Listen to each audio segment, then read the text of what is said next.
Iran has said that it will not be sending a delegation to participate in the second round of high-stakes peace talks with the United States, which was set to take place in the Pakistani capital Islamabad on Monday.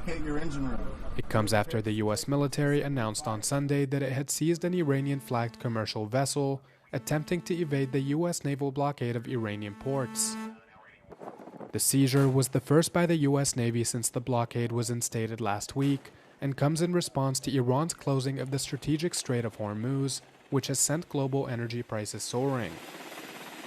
Iran vowed a swift response to the U.S. development, which it called a violation of the ceasefire and an act of piracy. Earlier, Tehran's chief negotiator, Parliamentary Speaker Mohammad Bagher Qalibaf, detailed that several sticking points persist with the U.S., which would prevent a deal from being struck. الان هم چند موضوع هست که اختلاف نظر وجود داره و اونا یه نظراتی در حوزه هسته‌ای دارن، یه نظراتی در بحث مربوط به موضوعات تنگه و اینا دارن و ما به هر حال سر مواضع و اونهایی که داریم، ولی ما در حقیقت اون چیزی که برای ما اصل بوده این بوده که این بی‌اعتمادی همون نکته‌ای که اشاره کردم، ما حسن نیت داریم، ما برای که یه صلح پایدار باشه، صلح پایداری که تضمینی درش باشه که دیگه این بحث دو مرتبه تکرار نشه. It's not yet clear if the talks will continue ahead as planned without Iranian participation or whether the U.S. too would withdraw. U.S. President Donald Trump has threatened to blow up the entirety of Iran if it fails to reach a deal with Washington before the expiration of the current fragile truce, set to end on the 22nd of April. Former Bulgarian President Rumen Radev is set to win the country's parliamentary elections. With more than 60% of votes counted, Radev's centre-left Progressive Bulgaria coalition is in the lead with nearly 45% of the votes, giving it an absolute majority of at least 132 seats in the 240-seat parliament. The result brings the Liberal PPDB coalition well behind at 15% and former Prime Minister Boyko Borisov's Conservative Gerb party at 13%. This was Bulgaria's 8th election in the last 5 years.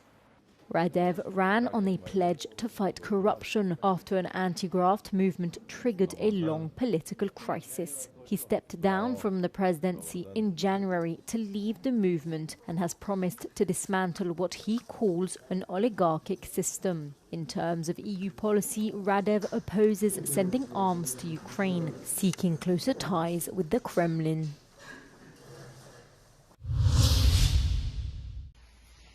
Moscow launched a total of 236 drones in early Sunday attacks on Ukraine, its armed forces said. In the northern Ukrainian city of Chernihiv, a drone strike killed at least one boy and injured 4 others. The strike hit residential buildings and an educational facility.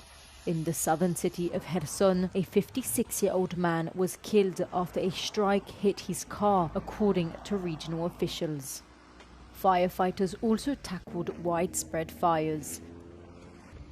In the region of Sumy, the town of Shostka came under attack and homes were targeted. Over in Russia, on Sunday, Ukraine hit a drone factory in the city of Taganrog, Ukraine's general staff reported. Russia's regional governor of Rostov said 3 people had been injured. On Saturday, Ukraine targeted industrial areas in Novokibishevsk and Syzran in Russia's Samara region, officials said.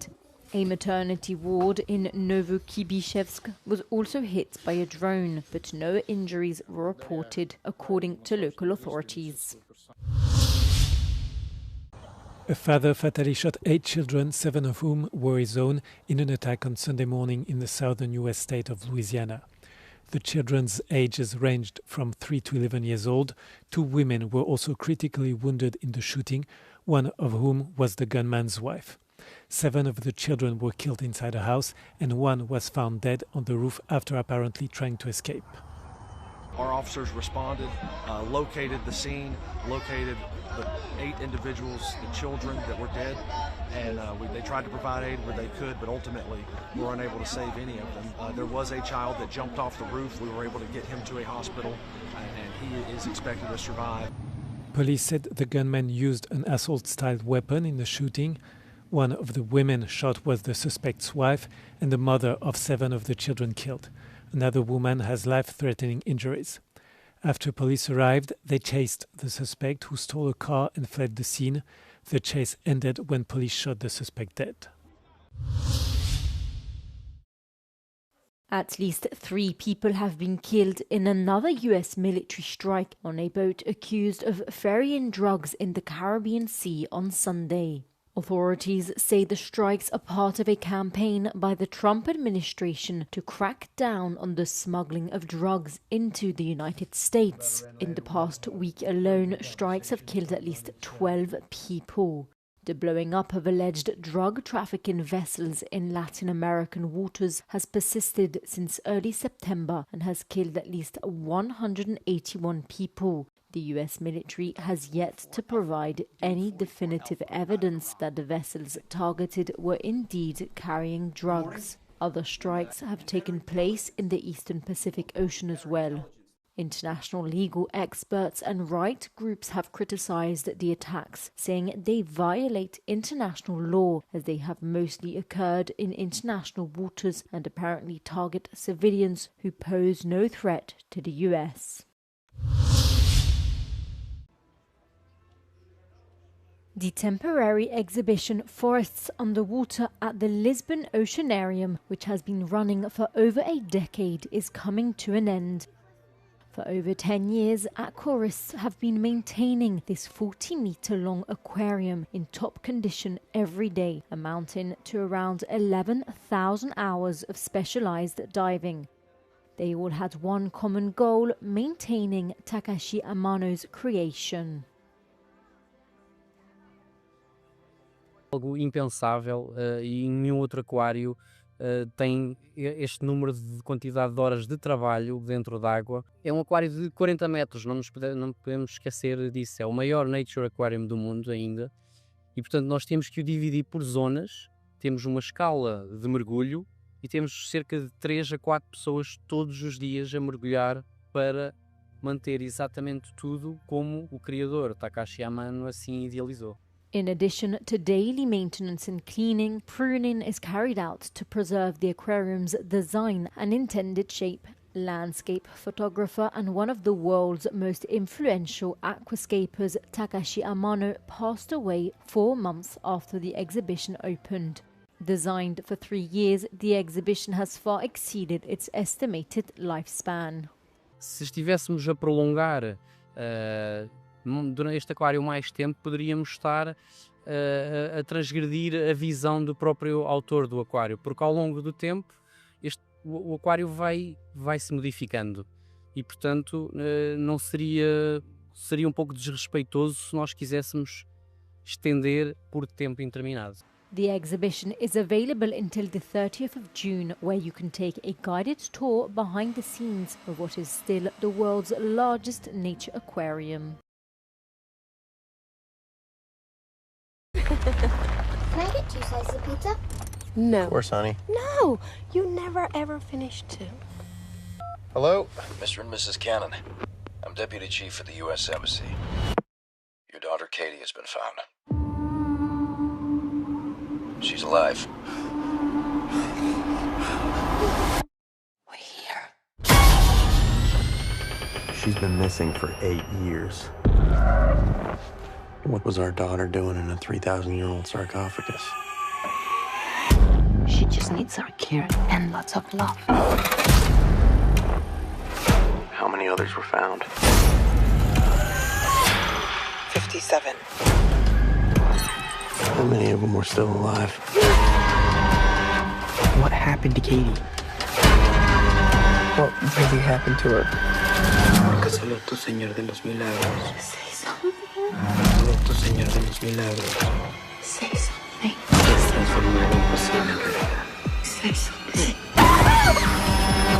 Say something! Amén.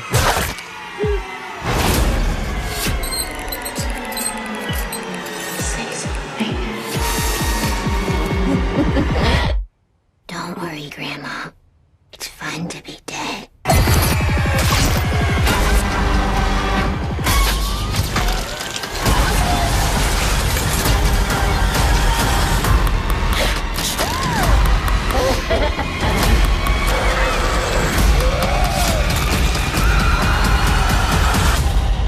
I just want my daughter back.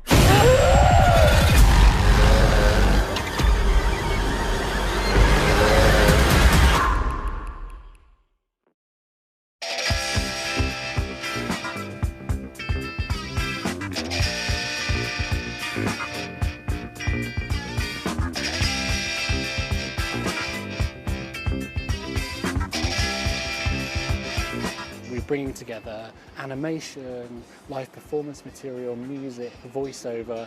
And it's all housed in this kind of cathedral-like space with vast 12-meter high walls, and it kind of creates a show that you can really be inside, I think. One of the great things about David is I think it resonates with everybody, and we're in very difficult, challenging, confusing, uncertain times. And in a way, David's this sort of creative icon. He's a kind of roadmap for the future. And I think he's so inspirational because his career isn't linear. There's ups and downs, and he's always experimenting, and he's always saying to people, be brave, try something new. And he lived it. He was authentic. He wasn't one of these sort of managed pop stars.